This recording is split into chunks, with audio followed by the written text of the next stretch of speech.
Yes. In this video, we will learn how to insert a signature into Microsoft Word. So yeah, let me open the Microsoft Word. Just type Word, hit that one. Now, guys, from here, just open the Word. And for example, insert your signature here. Yeah. So this place, we wanted to insert our signature. So to insert a signature, you can see I have already taken my signature and already saved on my desktop.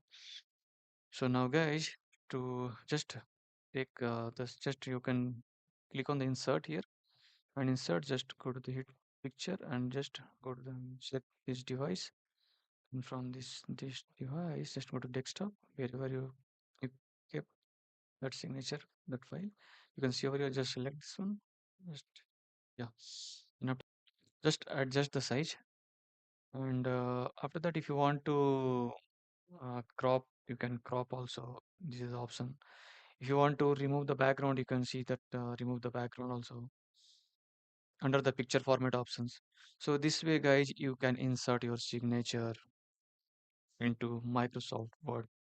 So guys, thanks for watching my video. Please do like, subscribe my channel. Thank you.